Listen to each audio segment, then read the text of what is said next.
Now, Roma Wines, Roma, made in California for enjoyment throughout the world. Roma Wines present Suspense. Tonight, Roma Wines bring you Mr. Vincent Price as star of The Name of the Beast, a suspense play produced, edited, and directed for Roma Wines by William Spear.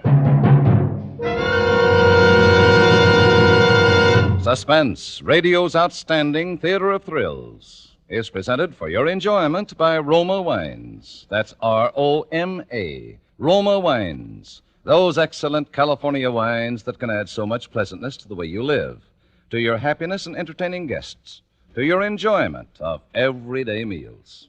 Yes, right now a glassful would be very pleasant, as Roma Wines bring you Vincent Price in a remarkable tale of Suspense. News and views in the world of art. Yesterday at the Deauville Galleries, a record-breaking crowd attended one of the most sensational exhibitions of recent years. Masterpiece of the show is a portrait by James Dorrance titled The Name of the Beast. It's a savagely candid work, a face from which violence has shattered the last vestige of humanity. The tragic circumstances of the artist's death are too well known to review here, but at the same time one cannot help speculating upon the essential mystery surrounding this remarkable canvas. What is the name of the beast?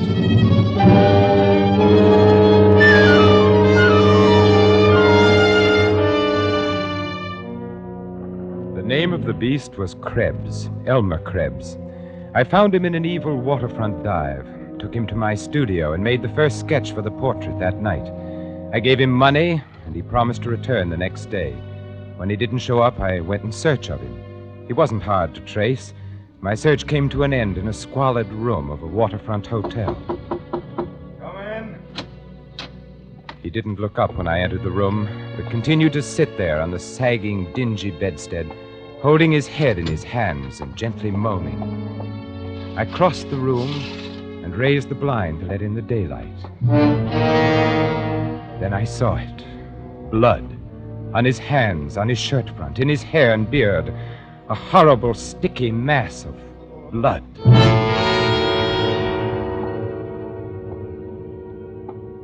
You didn't show up for our appointment today.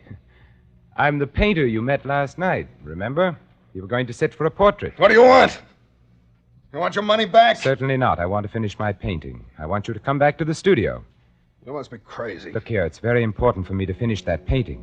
I'll make it worth your while. Money? I don't need money. Not anymore. Maybe I can help you in some other way. You're in some kind of trouble, that's obvious. What business is that of yours?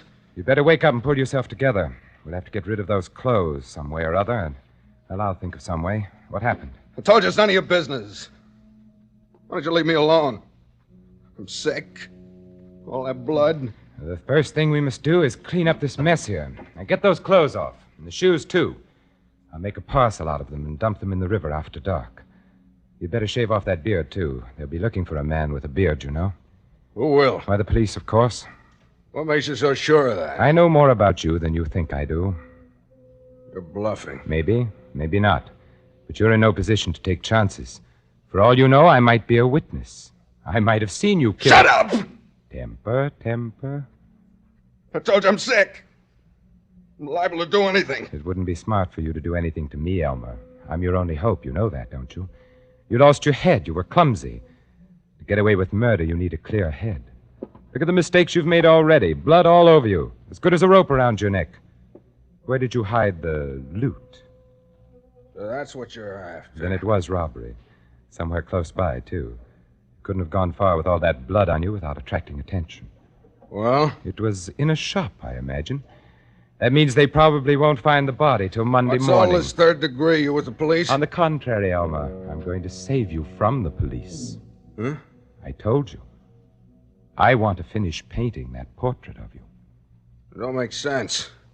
All this just to paint some crazy picture. Ah, but what a picture, Elmer. I've waited 20 years to paint this picture. Everything I've ever painted has been merely the preparation for this. I've worked alone, never exhibited a single canvas. Do you know what it is to work alone? Yeah, I know. Nobody knows your name, but one day, quite suddenly, a masterpiece explodes in the face of a jaded world. Like your murder, Elmer. After a life of petty crime, at last an act of yours really means something. Newspapers will headline it. The whole world will be clamoring to know your name. Exciting, isn't it? Exciting? Well, that's the way I feel about this portrait. I must finish the job just How as do you I had to know finish... you won't take those clothes to the cops instead of dumping them? I'm taking a terrible chance walking out of here with a bundle of blood-stained clothes as it is. They'd fit me about as well as they fit you. Okay, that's fair enough. By the way, where did it happen? The Hawk Shop, number 23, next to the alley. Was it The necessary old man came in, started firing a revolver right off. I don't pack no rod. Wasn't nothing else to do. I grabbed the fire axe off the wall. Oh, my. And I suppose the police have your fingerprints on file? Yeah, I done time once. What did you do with the axe? Just dropped it there. I was sick, all that blood. I suppose you left nice red fingerprints all over the place. I didn't touch nothing. Maybe the windowsill going out. That's the first place they'll look. And you're obviously in no condition to go back What there are you now. trying to do? Buy yourself a nice murder rap? My dear fellow, any intelligent man can get away with murder if he keeps his wits about him. You ought to be very grateful to me, Elmer. I'm going to take your clumsy crime and make it into a work of art.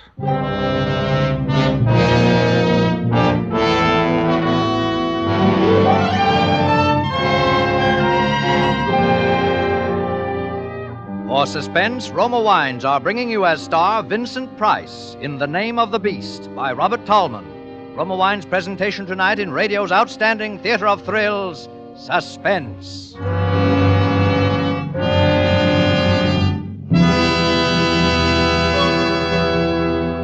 Between the acts of suspense, this is Truman Bradley for Roma Wines.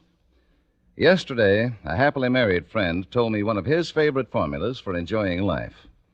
He said he never eats dinner while still burdened with the pressures of a busy day.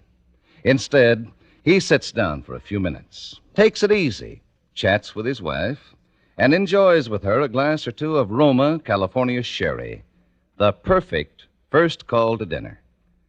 Yes, Roma sherry before dinner is a pleasant custom millions now share with family and friends. For Roma sherry is a glorious golden amber wine, soft and mellow on the tongue, so inviting with its pleasing nut-like taste. Roma sherry makes mealtime more welcome, helps you anticipate the good food to come. And when friends drop in, there's no more gracious greeting than a glass of Roma sherry. Tomorrow night, before dinner, share Roma sherry with your family. It costs no more to serve Roma, America's favorite wine. So insist on Roma, R-O-M-A, Roma Wines. Remember, more Americans enjoy Roma than any other wine. And now Roma Wines bring back to our Hollywood soundstage Vincent Price as James Dorrance with Elliot Lewis as Krebs in The Name of the Beast, a tale well calculated to keep you in suspense.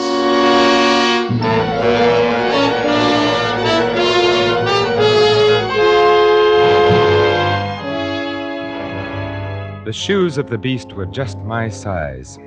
I wore them when I went on my errand that night. It was fortunate I did. Getting into the place was simple. It was an old-fashioned lock, and the skeleton key to my studio fitted it perfectly. The shop bell jangled when I opened the door. I made my way quickly along the dark rows of counters to the rear of the shop. A pair of dusty portieres provided it from the back room.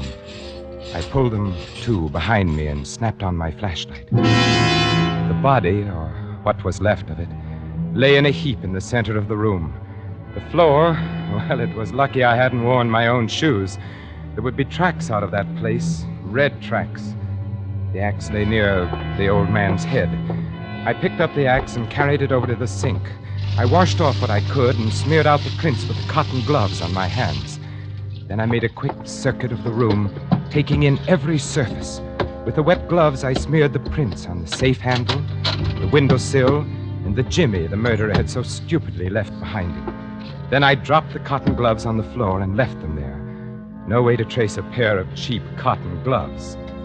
Now there was only one last thing to do.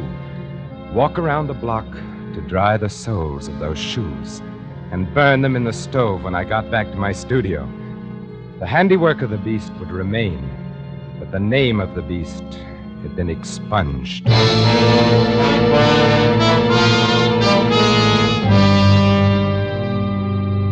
I didn't burn the shoes, nor did I throw that bundle of clothing into the river as I had first planned to do that night. No. This would be an authentic portrait of a murderer in the very blood-stained garments of his crime.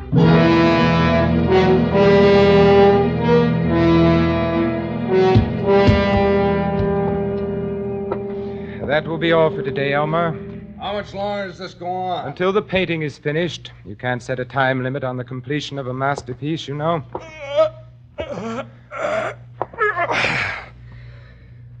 Don't look much like me. You've forgotten. I made the first sketch before you shaved off your beard. I don't like this picture. Did you have to paint in all that blood? My dear fellow, no one in the world would ever recognize you as the man with the beard in this I painting. don't like this picture. I don't like staying here. Look, what about that stuff? When can I start cashing in on it? I should have thought I was paying you enough to live on. Suppose I want to get married. Well, What? Oh, good Lord, man. You mustn't even consider it.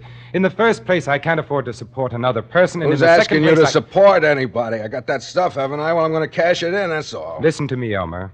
If you try to unload as much as one piece of that loot, the police will be on your tail so fast. Oh, no, my friend. That stuff has got to stay where it is for some time to come.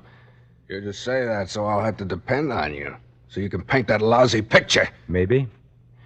Oh, by the way, Elmer, I've never said anything about it before, but you never told me exactly what you did do with the loot. It's in a suitcase, I told you. Yes, I know, in a locker at Grand Central, but where's the ticket? That's one secret I'm keeping. Well, all right. But you will promise me not to unload those jewels. Not for a while. She keeps asking me, when are we going to get married? What am I going to tell her? Oh, by the way, who is the lucky lady? Jeannie. Her name's Jeannie Baker. Hey, wait a minute, though. She don't know anything about me. Not anything. If I ever catch you talking to her, so help me, I'll kill you.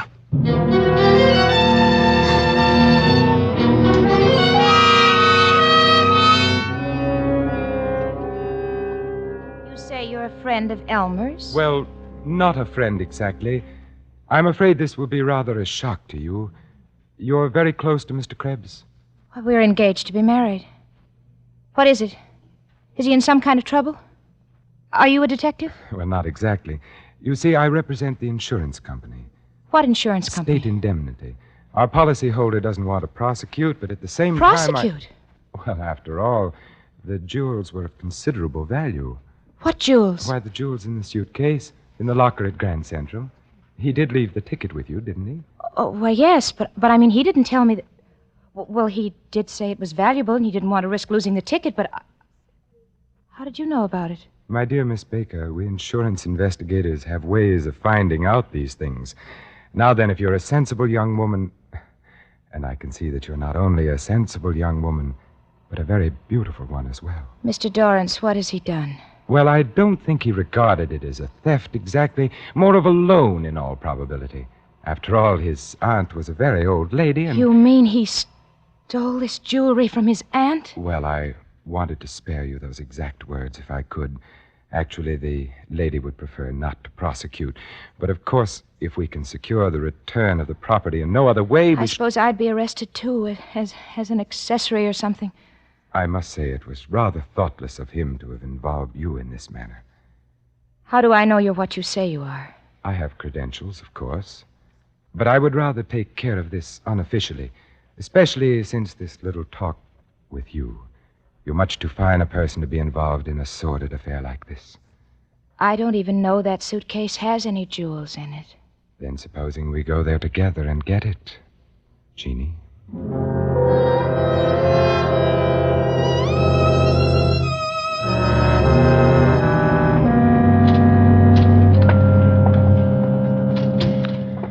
Well, now let's have a look. How are we going to... Well, I think I have a key here that'll open it. What? Those must be worth a fortune. Yes, they are, Miss Baker. You understand our concern? Yes. Close it up. I don't want to look at it anymore. I'd like to have spared you this. You understand, of course, that I wouldn't dream of prosecuting. Not now that I've met you. I don't know how to thank you, Mr. Dorrance. This is such a shock to me. How could he? How could he? There. You're not the first innocent girl to be deceived by an unscrupulous fellow like that. How did you happen to become involved with him in the first place? Oh, I was lonely. I have no friends here, and he came into the cafe where I wait tables. Oh, there now. You won't let anything happen to me. I promise you, I'll do anything to keep you from knowing another moment's unhappiness.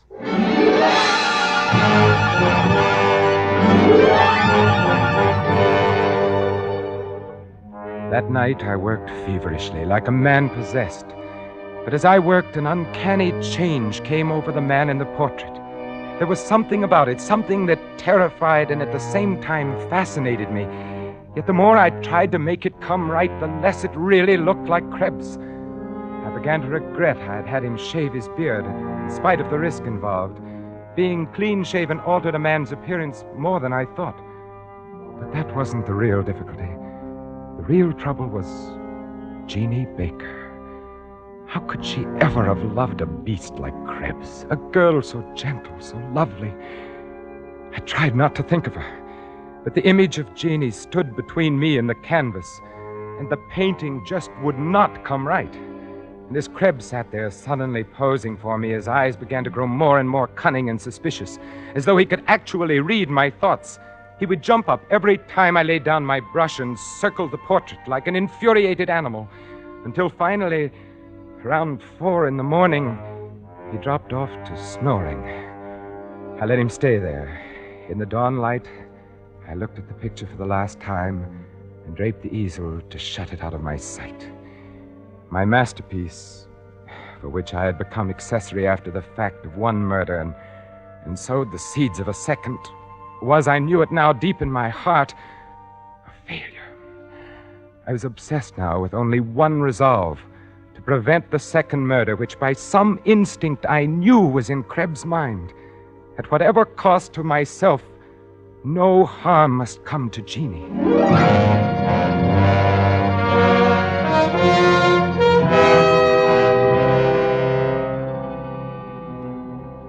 Mr. Dorrance, I've been told that artists are full of romantic notions, and the Bureau has dealt with a number of them in this neighborhood, as you can well imagine. But I must say that of all the pipe dreams that have been brought to me, yours is the most fantastic. Oh, but listen, Inspector, you've got to believe me. That girl's life is in danger. Yeah, we're checking on that. Now, let's check on a few other things, Mr. Dorrance. You say that on the night of the 12th, you met this man Krebs at a place called Louis. Yes, sir. And afterwards, you went with him to your studio and made a sketch of him for a portrait. All right, so far so good. He promised to return the following day and sit again for the painting. Well, he failed to show up, so you sought him out at his hotel. Now the story really becomes incredible. He tells you he's committed a ghastly murder. He's covered in blood. You offer to help him get away with the murder in order to finish the portrait. Oh, now really, Mr. Dorrance. You painters need publicity as bad as all that. But, Inspector, I tell you, I have all the evidence. Where? At my studio. Where's this man Krebs? Except for the portrait you say you painted of him, I can't find a shred of evidence that he exists. Now, just a minute. Yes, Sergeant? They've picked up the girl. Good. Send her in. Oh, she'll tell you. She'll tell you who Krebs is. Oh, come in, Miss Baker. We won't detain you long. Miss Baker, do you know this man? I say, do you know this man? It's all right, my dear. Speak up. Yes. His name is Elmer Krebs. A few minutes later, they let me go, dismissing me as a harmless crackpot. Jeannie walked out of the station with me, clinging to my arm with solicitude, as one might act towards a beloved and mentally ill relative. Why did you do it? Elmer came to my apartment last night. He told me the whole story. But then why? He was boasting about how he's pinned the crime on you. Don't you see? Everything you've done to save him has incriminated you. The blood-stained clothes, even the loot. Oh, I'm tired. I don't know. Oh, listen to me. He'll always be a threat to us, to our happiness. He's safe. The police don't even know he exists. They don't even know what he looks like. There's still the portrait. It's not a masterpiece, but they can identify him from it. I see. Darling, you didn't mind my rechristening you? You once loved a man named Krebs. And I still love a man named Krebs. And it's all right. For that, I'd do anything. Put this in your overcoat pocket. It'll keep you safe, darling. What? Oh, no, It'll keep you safe, darling.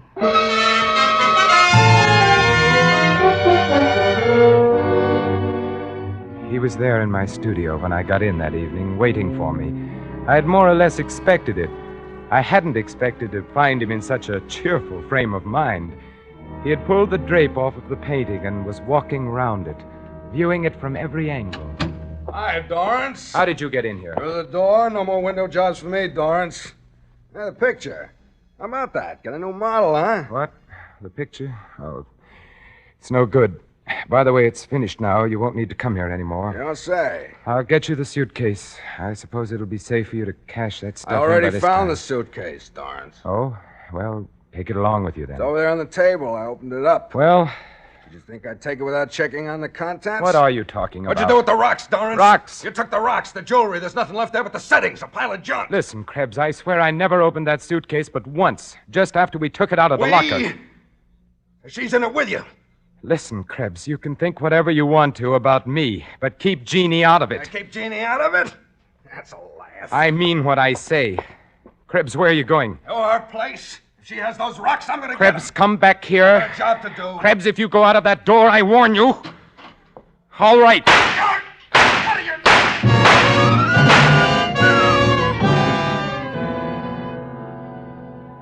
I dragged his body inside the door and left it there. Then I dropped the revolver Jeannie had given me back in my overcoat pocket and left my studio. For the last time, as I closed the door on the room, it seemed that the face in the portrait was grinning at me in hideous mockery. I had meant to go straight to the police and give myself up, but I must have known in my heart that I wouldn't. Instead, I walked, and my feet took me almost against my will to the house on Grove Street, the house where Jeannie lived. I had roused her from sleep, and she seemed rather cross. What's the big idea barging in here this time of night? I had to see you, Jeannie. Well, That was an unlucky name you gave me, Jeannie. what's happened? I shot him. You gave me a murderer's name, and now I am a murderer. So you really did it.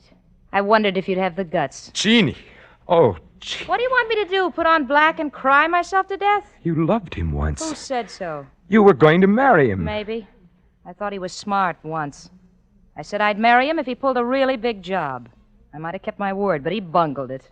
What's worse, he involved me. When I found out he'd planted that stuff on me. You knew. You knew all the time. Oh, so what? So what? You'll get your cut. Oh, Krebs was right. You did take those stones, and I killed a man for you, to save you. What did you do with the gun? It's in my overcoat pocket. I was going to the police. Oh, you sap. Why didn't you leave the gun there? Make it look like suicide. Was, in a way, wasn't it, Jeannie? I'm Krebs now. Dorrance is dead. You planned it very nicely. Oh, stop. Stop trying to be deep. Doesn't matter what your name is. Either way, you've messed it up. Anybody have a key to your place? No. And we still have time. Time for what? The body. Any intelligent person can get away with murder if he keeps his wits about him. You told Elmer that. Yes, I told Elmer that. You're scared to go back there, aren't you? Do you want me to do it for you? No, I'll do it. I must do it. Here. Mustn't forget your overcoat. No, I mustn't forget my overcoat. It'll keep me safe. Goodbye, Jeannie.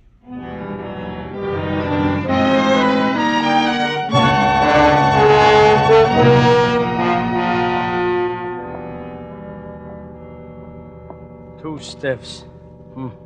What a shambles. Looks as if he shot this guy and then bumped himself off. Who are they? I don't know the other one. This is the guy that came into headquarters Saturday. You know, the artist. Huh? Well, there must have been something to his story after all. Here's a note he left. You see. Dear Inspector, the portrait I told you about is standing on the easel facing the window so you can see it in the light. James Dorrance. I guess this must be it here. He said it identified the murderer. Is it a good likeness? Gee, I don't know. You look at it.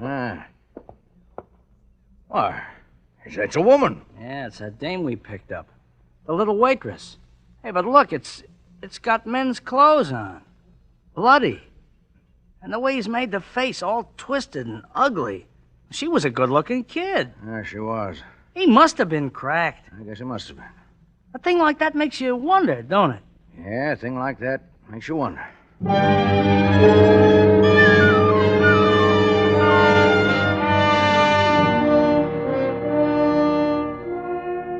The discerning art lover will recognize Doran's painting as more than a mere portrait.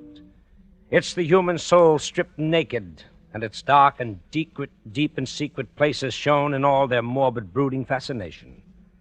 But still one cannot help wondering, what is the name of the beast? Did the woman in the portrait exist, or was she only the creature of the artist's fevered imagination? Our only clue is in a quotation which the artist caused to be printed in the exhibition catalog. And he causeth all to receive a mark in their right hand or in their foreheads, and that no man might buy or sell, save that he had the mark, or the name of the beast, or the number of his name. Let him that hath understanding count the number of the beast, for it is the number of man.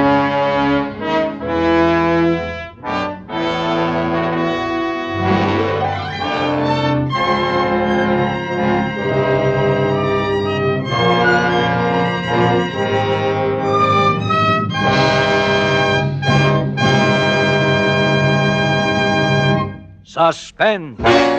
Presented by Roma Wines, ROMA, made in California for enjoyment throughout the world.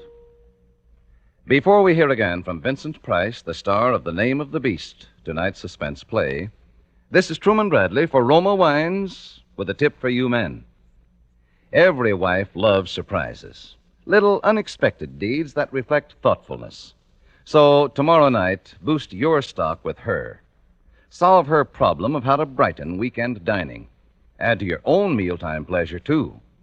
Take home a bottle of delicious Roma California Burgundy. One sip will convince you both that red, robust Roma Burgundy is the perfect table mate for stews, spaghetti, or baked beans. For Roma Burgundy brings out hidden flavors, adds rare goodness to every morsel.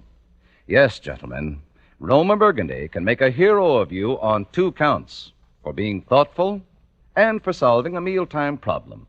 And Roma Wine, America's first choice, costs no more than ordinary wines. Remember, for greater dining pleasure tomorrow, take home Roma Burgundy. Insist on Roma, ROMA, Roma Wine, made in California for enjoyment throughout the world. This is Vincent Price. Next Thursday, our friend Keenan Wynn will be your star on Suspense in what sounds like a very exciting play, which all takes place on a bus making a return trip from the State Insane Asylum. I know you won't want to miss it next Thursday. And now, let me add my voice on behalf of a very great and wonderful cause. The pennies, the dimes, and the dollars that you give when you buy Easter seals give crippled children their chance for happy living. Help a crippled child to walk again. Buy your share of Easter seals tomorrow. Thank you. Vincent Price appeared through courtesy of 20th Century Fox and will soon be seen in their production Dragonwick. Next Thursday, same time, Roma Wines will bring you Keenan Wynn as star of Suspense, radio's outstanding theater of thrills. Produced by William Spear for the Roma Wine Company of Fresno, California.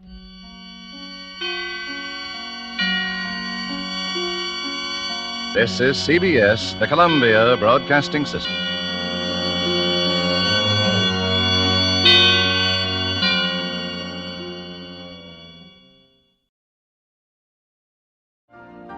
You've been listening to the OTR Gold Network. Find more classic radio at otrgold.com.